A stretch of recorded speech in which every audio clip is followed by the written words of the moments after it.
I was sorting through another stack of papers in the cramped, musty office of the Government Property Agency, feeling like I was drowning in legal jargon and endless forms.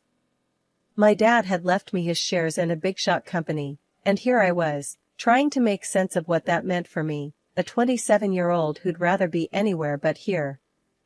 The clerk on the other side of the desk was a guy named Alex, a young man with a tired look that seemed to say he'd seen too many people like me.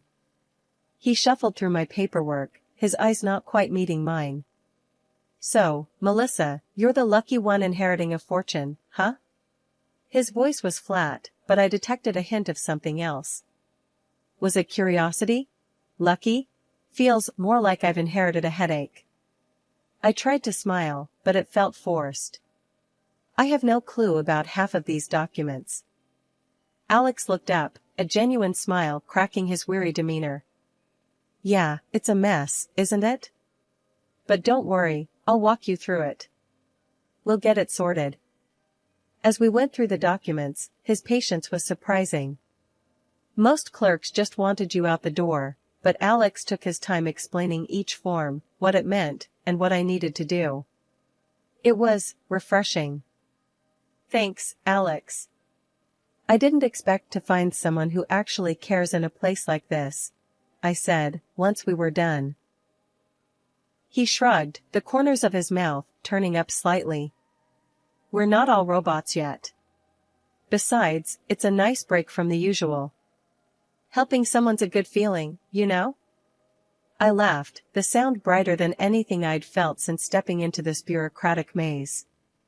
"I guess I owe you one then. Coffee?" "My treat, as a thank you for not letting me drown in paperwork." "Coffee sounds great, but it's my treat."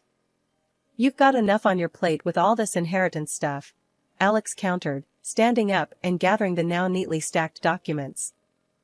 Walking out of the office felt different. The burden of paperwork was still there, but lighter somehow.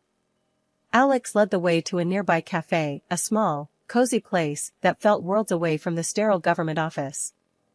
As we sat down with our coffee, the conversation flowed easily.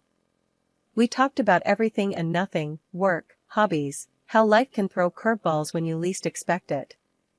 "You know, I never thought I'd meet someone like you in a place like that." "Someone real," I found myself saying. Alex raised an eyebrow, a smirk playing on his lips. "Someone real? What, you thought I was a government-issued robot designed to make your life miserable?" I chuckled, shaking my head. "No, it's just, everyone seems so caught up in their own stuff. It's rare to find someone who listens, who actually sees you, you know?" He nodded, taking a sip of his coffee. "I get it. Life's too short to be anything but real, especially with people. We're all just trying to figure it out, one day at a time." Our story didn't start with love at first sight or grand gestures. It started with shared smiles, genuine kindness, and a cup of coffee. And sometimes, that's all it takes to turn a regular day into the beginning of the rest of your life. After that day at the cafe, things between me and Alex took off faster than I could have imagined. It wasn't long before we were seeing each other outside of all that legal and paperwork mess. One evening, sitting on my old, comfy couch with takeout boxes scattered around, Alex brought up the idea that would change everything. "Hey, I've been thinking," he started, a bit hesitant, which wasn't like him at all. He was always so full of confidence, his ideas bold and out there. "With your inheritance and my knowledge of the market, we could start something on our own. Something big." I paused, a piece of pizza halfway to my mouth. "Start something? Like what, a business?" The idea seemed crazy. Sure, I had money now, but business was a whole different game. "Yeah, a business. Hear me out." He leaned forward, his eyes lighting up the way they always did when he was excited about something. "We both know the agricultural sector is booming. What if we dive into that? Start a wholesale warehouse for spare parts or something. It's in demand, and with your capital and my connections, we could really make a mark." I set my pizza down, intrigued despite myself. "But I don't know the first thing about running a business, Alex." "And what about your job?" He waved his hand dismissively. My job's a dead end, you know that. And you're smart, you'll learn. We'll learn together. His confidence was infectious, but I was still hesitant. Alex, it's a huge risk. What if it doesn't work out? I could lose everything.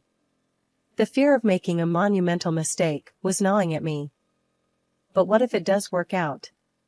His hand found mine across the couch, giving it a reassuring squeeze. You won't be alone in this. We're in it together, every step of the way. Plus, your mom's been bugging you about investing that money wisely, right? Here's our chance to do something wise and big. I couldn't help but laugh. You've got an answer for everything, don't you? His enthusiasm was hard to resist. Okay, let's say we do this. We're going to need a solid plan. And I mean solid, Alex. No winging it. Of course. He was practically bouncing with excitement now. I'll draft something up. We'll go over it together, tweak it, make sure it's foolproof. And just like that, our joint venture began. It was a whirlwind of planning, meetings with lawyers, to draw up a partnership agreement, and endless research. My head was spinning most days, but seeing Alex so passionate and dedicated was all the reassurance I needed. Before we got married, Alex insisted we sign a prenuptial agreement. It's just practical, he said one night as we were going over some business plans. In case things go south, we both know where we stand. Everything split in half, clean and simple. I nodded, understanding his point, but wanting to add my own condition. Alright, I get it. But I want something in there too. If one of us cheats and that leads to divorce, the cheater loses their share in the business. He looked at me, surprised, but then nodded. Fair enough. I love you, and I'm not going to cheat on you. So, yeah, let's add it. It was a tough conversation, but it felt right. Setting clear rules felt like we were laying a strong foundation, not just for our business, but for our relationship too. The day we signed the lease for our warehouse space was surreal. Standing there, looking at the empty building that would soon be bustling with our business, I felt a mix of terror and exhilaration. We're really doing this, aren't we? I said, more to myself than to Alex. He came up behind me, wrapping his arms around my waist. We're doing this. And it's going to be amazing. You and me, we're going to build something great here. I leaned back into his embrace, allowing myself to believe in the dream we were building. It wasn't just about the business, it was about us, taking on the world together. Little did I know, the challenges ahead would test us in ways I never expected. But in that moment, all I felt was hope and the thrill of starting something new with the man I loved. The buzz of our warehouse was like music to my ears, the shelves stacked with parts, orders coming in and going out. Alex and I, we were riding the high of our success. Our little venture into the world of agricultural spare parts was booming, profits climbing higher than either of us had dared to dream. It was a rush, seeing something we built from the ground up flourish like this. But with growth came growing pains. We need more hands on deck, I said one evening, poring over orders and invoices that seemed to multiply by the hour. I can't keep up with the paperwork on top of everything else. Alex, ever the cautious one, frowned at the suggestion. I don't know, babe. Hiring more people means trusting outsiders with our baby. Can't have just anyone poking around our finances and legal stuff. I got where he was coming from, but something had to give. So, what, you want me to do it all? I'm already swamped as it is.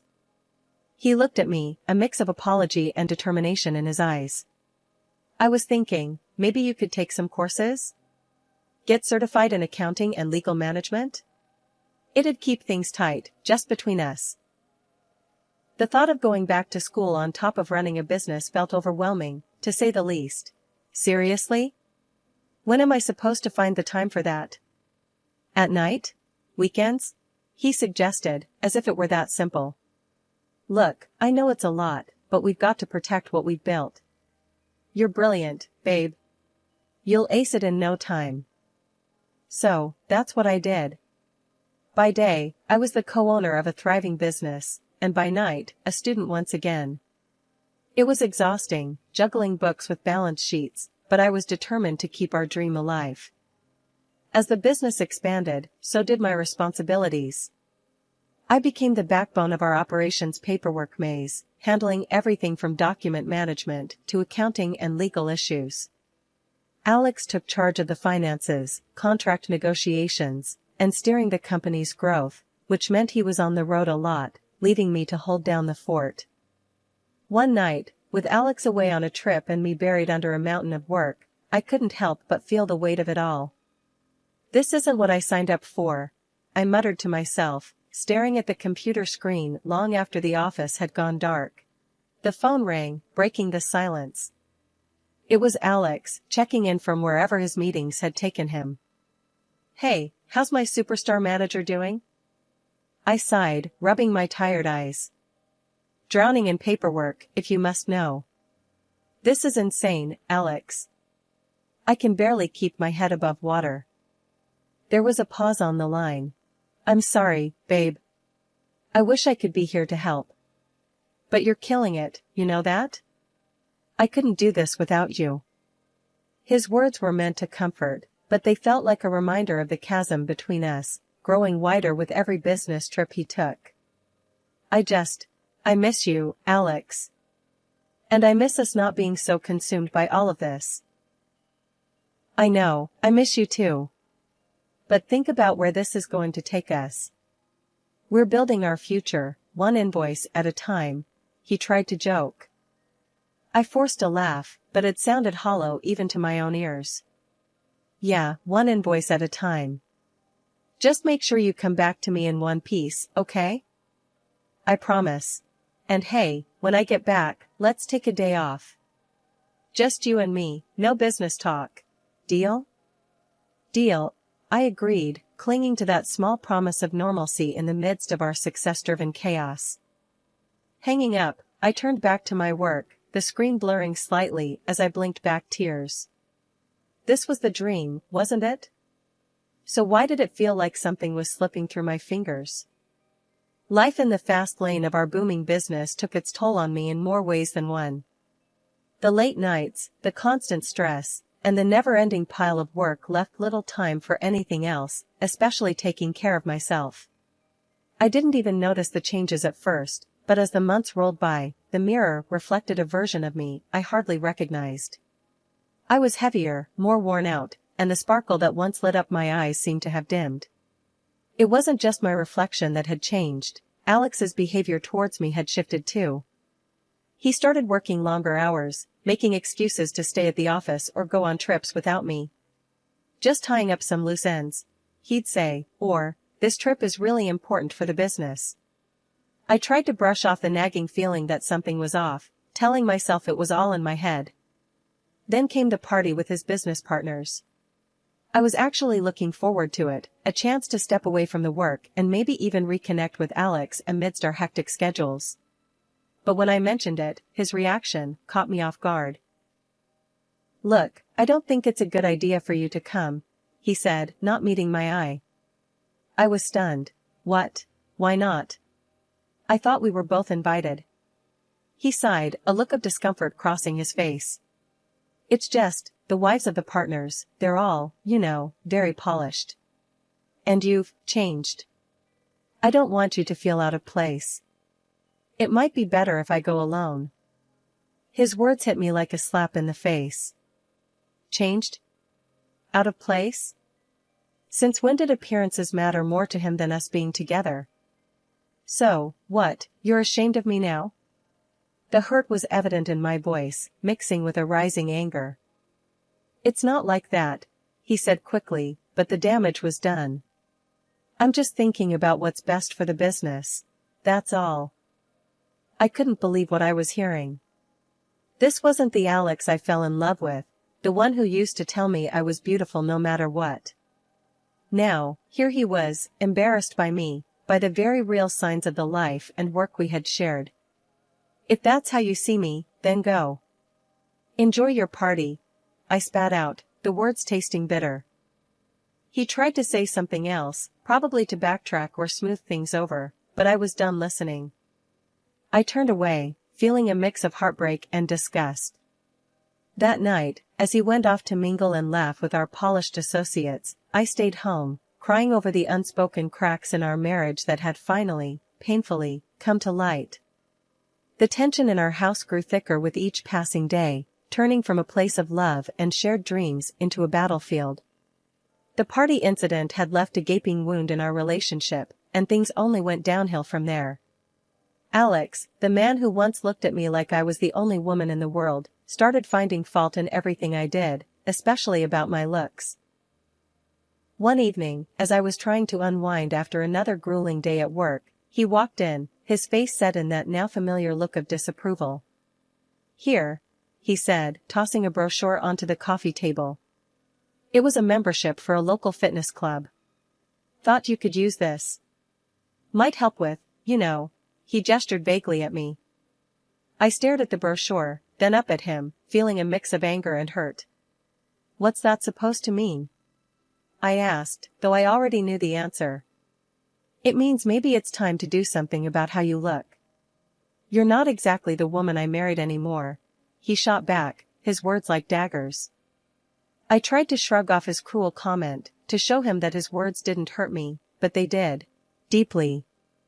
"Alex, you know how swamped I am with work. When am I supposed to find the time to go to a gym?" "That's just an excuse," he retorted, his patience thinning. "If you cared enough, you'd make the time. But no, you'd rather just sit around and what? Do the job that keeps our business running? The job you're too busy to help with, because you're always out networking?" I couldn't keep the bitterness from my voice. He scoffed, turning away. "You know, I'm getting tired of your attitude. It's not just about the work. You've let yourself go, and it's embarrassing." I was speechless, the hurt turning into a deep-seated anger. How could he say such things? How could the man I loved, the man I built a life with, be so callous? But it didn't stop there. His comments became more frequent, more hurtful. He called me lazy, fat, a shadow of the woman he'd married. Each word chipped away at my self-esteem, at my very sense of self. I began to avoid mirrors, to shy away from his touch, feeling unworthy and unlovable. And then, there were the nights he didn't come home. The first time it happened, I was worried sick. By the third time, I was numb. When I dared to ask where he'd been, he'd snap. "It's none of your business. Just focus on what you're supposed to do." In the depth of my turmoil, I reached a point where the weight of silence became unbearable. My voice, shaky but determined, finally broke the silence one evening. "I can't live like this anymore," I admitted to Alex, my heart pounding against my chest. "We need to talk about divorce, about how we're going to handle the business." The idea of splitting everything we built together was daunting, but necessary for my peace. Alex's reaction was a mix of rage and disbelief. "You want to walk away now?" he thundered. "After all I put into this? You think you're entitled to half?" His words, sharp and cutting, were meant to intimidate, to make me second-guess my worth. "I built this company. You're nothing without me," he sneered, his words echoing off the walls, a painful reminder of how far we'd drifted apart. His threats of dragging me through a legal nightmare didn't deter me, as he thought they would. Instead, they crystallized my resolve. "It's not just about the business, Alex," I countered, my voice steadier than I felt. "It's about respect, something that's been missing for far too long." Later, washing my face with cold water of the bathroom, I stumbled upon Alex's phone, abandoned and buzzing with a new message. Driven by a sudden impulse, I picked it up, and what I found shattered the remnants of my denial. Messages from another woman, filled with intimacy and vulgarity, painted a vivid picture of betrayal.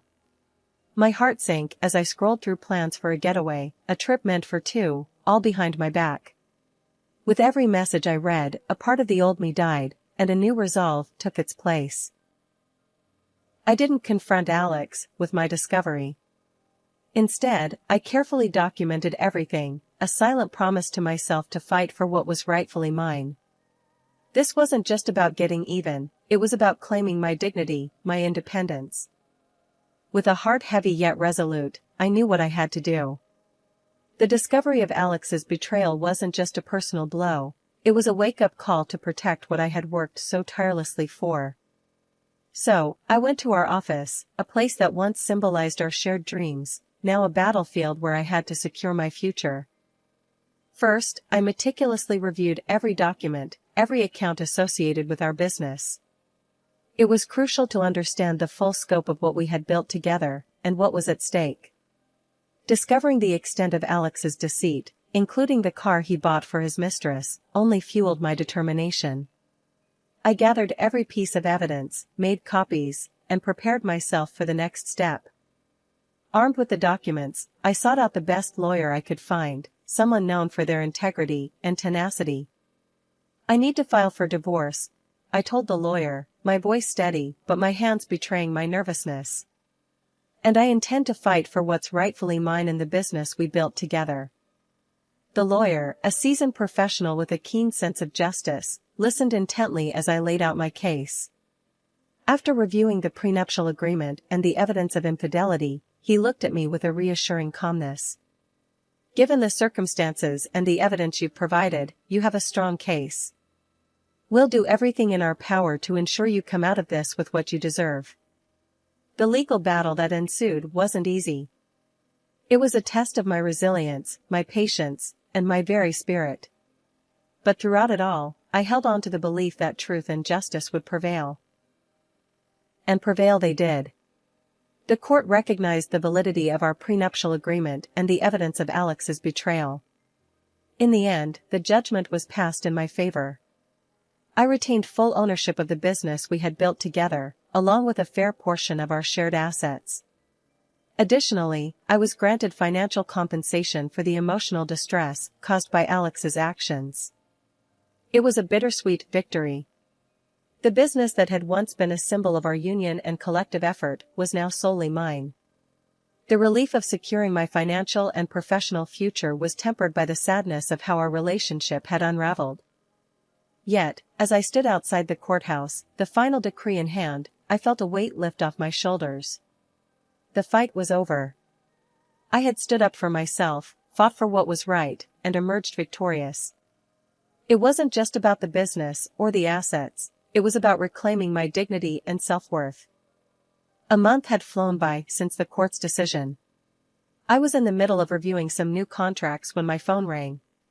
The caller ID flashed Alex's name, a name I hadn't seen or thought about in weeks.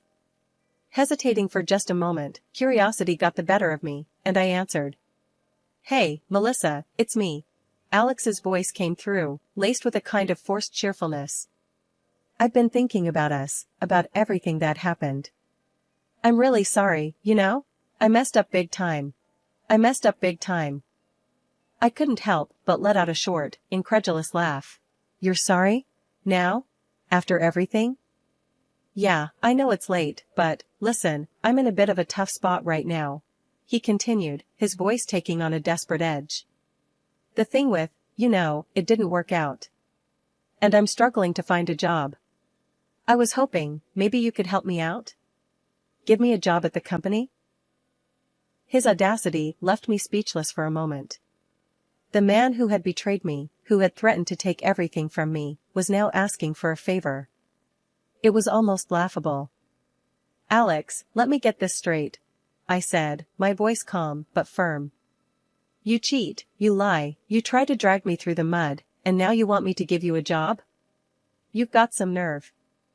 I know, it sounds bad, but I'm really in a bind here," he pleaded.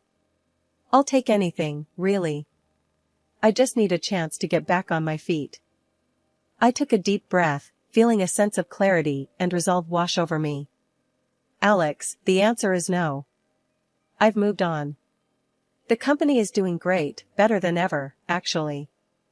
And that's without you. I suggest you do the same, move on." There was silence on the other end of the line for a few moments. "So, that's it, then? You're just going to leave me hanging? Goodbye, Alex." I ended the call and, without a second thought, blocked his number. It was a symbolic gesture, but an important one.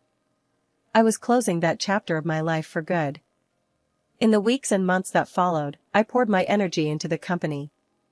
Sales were up, we were breaking into new markets, and I had signed several lucrative contracts with new partners. The business was thriving, and so was I. Looking back, I realized that Alex's betrayal, while devastating, had been a catalyst for change. It forced me to reevaluate my life, my values, and my ambitions. I emerged from that tumultuous period not as a victim, but as a victor, fully in control of my destiny.